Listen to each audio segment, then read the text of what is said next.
Jesus veio abolir com qualquer forma de religião. Oi, irmãos, tudo bem? Bem-vindos a mais um vídeo aqui do canal, mais um vídeo estudando a Palavra de Deus. E hoje nós vamos responder a pergunta da irmã Rosane Chagas Coutinho. E ela perguntou, qual foi a intenção de Cristo quando veio aqui? Foi acabar com essas formas de religião, como conhecemos hoje, imposição de religião, formas de adoração? E nós vamos responder a pergunta dela hoje. Mas antes de iniciarmos, não se esqueçam de se inscrever no canal, de deixar o seu like, porque isso vai fortalecer a pregação da mensagem aqui dentro do YouTube. Vamos aos pedidos de oração de hoje. A irmã Edileuza Dila pediu oração pelo esposo, que tem vício da bebida, e por ela que ainda não conseguiu largar o vício do fumo. Então possamos estar orando por essa família, a irmã Edileuza Dila, e pelo esposo, que eles larguem os vícios. A irmã Terezinha Fátima pediu oração por ela, então possamos estar orando pela irmã Terezinha Fátima. E a irmã Maria Nunes pediu oração pelos filhos Rian e Davi, então possamos estar orando também pelos filhos da irmã Maria Nunes. E agora vamos à pergunta de hoje. A pergunta é bem grande, então eu vou ler aqui para não esquecer nada, deixar bem claro qual foi a pergunta da irmã. E aí eu já respondo. Qual a intenção de Cristo quando esteve aqui na Terra? Alienar pessoas como vemos no sistema religioso de hoje ou trazer a paz interior com Deus e consigo mesmo? Jesus ensinou as pessoas a pensarem e a viverem fora desta forma que é colocada nas igrejas. Chegamos no meio de povos indígenas e outros e colocamos uma forma dizendo ser Cristo.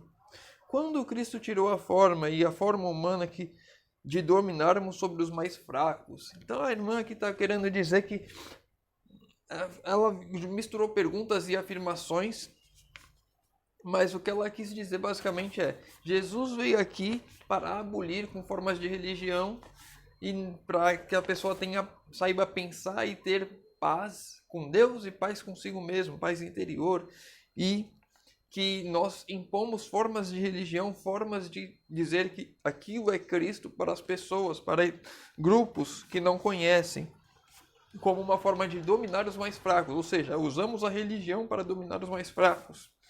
Então vamos responder a irmã com a Bíblia, vamos começar a entender. Jesus veio aqui mesmo abolir a religião, abolir igrejas, cultos, como nós conhecemos ou não? Marcos capítulo 1, verso 21 e 22.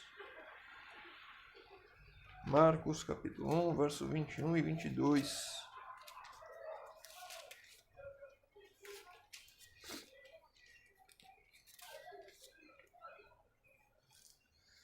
Depois entraram em Cafarnaum e logo no sábado foi ele, Jesus, ensinar na sinagoga. Maravilhavam-se da sua doutrina, porque os ensinava como quem tem autoridade e não como os escribas. Ou seja, Jesus ele ia à igreja, ao templo, à sinagoga, ele ia ali ensinar, ele ia ali adorar, ele ia ali passar conhecimento, mostrar Deus de verdade. Ou seja, as formas de culto como nós vemos hoje, igreja, no caso o templo também, que Jesus foi participar da festa de Páscoa, todas as cerimônias que estavam instituídas ali, Jesus participava da forma de adoração como era. Ele participava das igrejas, participava do templo.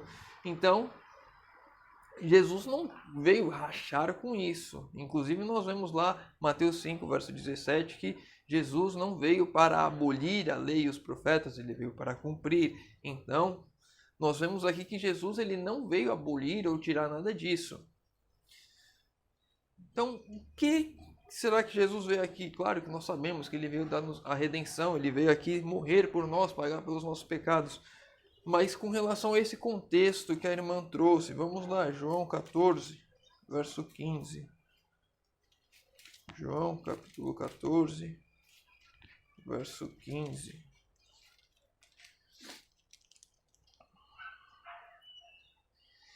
Se me amais, guardai os meus mandamentos. Então Jesus está mostrando aqui, falando aqui, uma forma de como adorar a Deus, uma forma de como servir a Deus, como entregar a vida a Deus. Se amar, guardará os meus mandamentos. Então tem uma forma de fazer isso. Não é de qualquer jeito, não é do meu jeito, não é como eu penso ser melhor. Não é eu ter paz com Deus, porque eu tenho paz com Deus e eu tenho paz comigo mesmo. Não, tem uma forma de você fazer isso. O seu sentimento pode levar ao engano. Nós vamos ver isso. João capítulo 14, verso 6. Volta só um pouquinho, mesmo capítulo. Respondeu-lhe Jesus: eu sou o caminho, a verdade e a vida. Ninguém vem ao Pai senão por mim. Ou seja, tem um caminho para ser seguido, tem uma forma de seguir, tem uma organização a ser feita.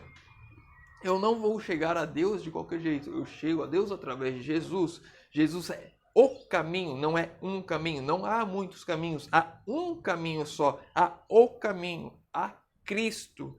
Então, tem uma forma de adoração, tem uma forma de se servir a Deus. Se você ama Cristo, você guarda os mandamentos. A gente acabou de ler, Jesus é o caminho. Então, amando a Cristo, eu chego ao Pai. Então, Jesus veio aqui nos ensinar e nos dar entendimento de qual é a forma correta. Por quê? Porque nessa época aqui, a gente vê Jesus diversas vezes debatendo com escribas, com fariseus, porque eles eram hipócritas, porque eles sabiam como deveriam ser feito, queriam impor isso às pessoas, mas eles mesmos não praticavam isso. E muitas vezes colocavam muitos fardos ali. Um dos exemplos que nós podemos citar aqui, quando Jesus está passando pelo milharal com os discípulos, era um sábado, eles estavam com fome, eles escolheram as espigas para comer. Apareceu ali os fariseus, eles brotavam do chão quando era para acusar a Cristo, para fazer alguma coisa. Olha os seus discípulos colhendo no sábado, porque eles estavam colhendo para comer. E isso daí, pela lei que os fariseus impuseram ali, era proibido. Você não podia dar tantos passos, você não podia cuspir no chão porque você estava regando o chão. Tinha várias coisas que você não podia fazer. Você não podia carregar um objeto a uma certa distância, que tudo isso era trabalho. Então, eles tinham um fardo em cima daquilo que deveria ser feito. Os fariseus imporam isso. Jesus veio aqui para desconstruir isso e mostrar a forma correta de se fazer. Mostrar que Ele é o caminho. Mostrar que, amando a Ele, nós guardamos o mandamento. Isso daí, tudo se encaixando, tudo como se fosse um quebra-cabeça. Vamos lá, Jeremias 17, verso 9, para a gente conseguir ter uma clareza sobre esse assunto. Jeremias 17, verso 9. Porque isso pode vir a surgir. 17, verso 9. Enganoso é o coração, mais do que todas as coisas, e desesperadamente corrupto. Quem o conhecerá? O coração humano é enganoso. Eu posso achar que estou em paz comigo, em paz com Deus, e não está, porque meu coração me engana. Eu posso sentir uma paz interior, mas eu não estou em paz verdadeiramente com Deus, porque eu não estou fazendo da forma correta. A forma correta, Cristo ensinou. Ele é o caminho, Ele é a verdade, Ele é a vida. E precisamos amar Ele, seguir a Ele, para irmos até ao Pai. Amando Ele com os mandamentos. Então, aqui a Bíblia é bem clara quanto a isso.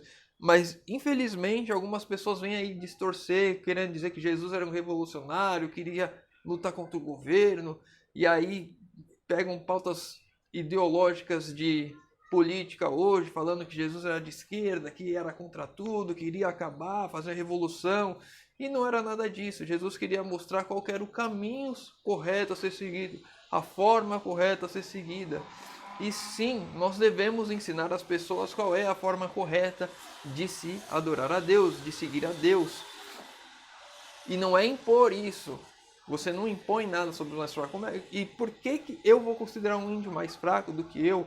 Por que eu vou me considerar superior? Ninguém é superior, todos somos iguais perante a cruz. Não há nem maior nem menor, todos somos iguais. Não há rico nem pobre, não há político ou morador de rua, todos somos iguais perante a cruz. E quando temos essa consciência, quando nós cristãos temos essa consciência que devemos levar a Cristo, mostrar a forma correta, nos colocando em pé de igualdade com as pessoas, aí nós vemos as coisas acontecer. O apóstolo Paulo foi um desses. Ele foi a Atenas, uma cidade totalmente idólatra, com vários deuses. Ali no panteão dos deuses tinha um altar para o Deus desconhecido. E ele usou ali aquele momento, o que as pessoas conheciam, para pregar a verdade do Deus desconhecido para eles, que é o único Deus verdadeiro. Então, a Bíblia nos ensina, Cristo nos ensina que há uma forma correta, há um caminho a ser seguido, há o caminho a ser seguido, o caminho de Cristo. Devemos andar sempre nos caminhos de Cristo, ou no caminho de Cristo. Né? Nos caminhos não, é o caminho. Então, devemos sempre seguir o caminho de Cristo. E sim, tem uma forma, tem um jeito. E não quer dizer que devemos impor isso, não é uma forma de dominação, porque quando se faz isso, querer se impor, querer dominar, nós estamos fazendo como os fariseus, estamos sendo hipócritas, porque perante a cruz somos todos iguais. Infelizmente, porque nós vemos essas situações de pessoas querendo dominar, pessoas querendo ser melhor, pessoas querendo se aparecer mais, aí nós entramos nesse problema que algumas pessoas que não concordam com isso, que estão certas, porque a religião, a forma, não é uma maneira de dominar, e sim ao que devemos levar as pessoas, e elas aceitam e fazem se quiserem, porque a salvação é individual, a minha entrega a Cristo é uma escolha individual minha, e ninguém deve me forçar a isto. Deus não força ninguém a adorá-lo, a segui-lo. Espero ter respondido a pergunta da irmã. Espero ter deixado claro que sim, há uma forma, há um jeito de adorar a Deus. Deus mostrou a isso, Deus fez tudo nos mínimos detalhes. A gente vê a construção do santuário, deu as medidas certinhas que deveriam ser, tudo pensado por Deus. Mas infelizmente o ser humano corrupto, que tem um coração enganoso, tenta sempre se sair melhor, tirar vantagem, querer algo que não é o correto. Então, mas quando nós temos a Cristo em nós morremos no nosso eu, deixamos Cristo viver, nós levamos a Cristo a forma correta, o caminho certo, e as pessoas, elas decidem ou não, mas normalmente elas decidem por sim, por elas verem a transformação que Cristo fez em mim, por elas verem o amor de Deus por elas, porque não é qualquer... Aliás, se você for pegar as mitologias, os deuses que existem por aí, nenhum Deus dá a sua própria vida por ninguém. Apenas Cristo, Deus vivo, deu a própria vida para limpar os meus e os seus pecados, irmãos. Espero ter respondido a pergunta da irmã Rosane. Tinha esquecido o nome. Espero ter respondido a pergunta da irmã Rosane. Se você tem alguma dúvida, deixa nos comentários. Se você tem alguma outra dúvida qualquer, sobre qualquer outro tema, deixa nos comentários também. Eu vou estar lendo, respondendo a todos. Pedir de oração também, deixa nos comentários. Eu leio, respondo e oro por vocês também, meus irmãos. Então, convido agora os irmãos, se puderem, a fechar os olhos para falarmos com Deus. Senhor Deus, Pai amado, obrigado, Senhor, porque mais uma vez temos a oportunidade de abrir Tua Palavra e estudar, Senhor, o que o Senhor deseja para nós. Pai querido, te pedimos, Senhor, que o Senhor nos mostre o caminho que é Cristo, que possamos andar todos os dias por esse caminho e viver o caminho, que possamos, Senhor, na nossa vida, deixar transparecer a verdade de Cristo, a forma correta de adoração, para que os nossos irmãos à nossa volta também vejam, sintam esse amor que Jesus derramou por mim, por eles, Senhor, que eles se entreguem verdadeiramente, que eles tenham contato com a Tua Palavra, que eles permitam, Senhor, que o Espírito Santo trabalhe na vida deles, que nós permitamos também que o Espírito Santo trabalhe em nossa vida, Senhor amado. Possamos nos entregar completamente a Ti, Senhor. Te pedimos isso em nome de Jesus. Amém. Meu irmão, fica com Deus e que Deus te abençoe.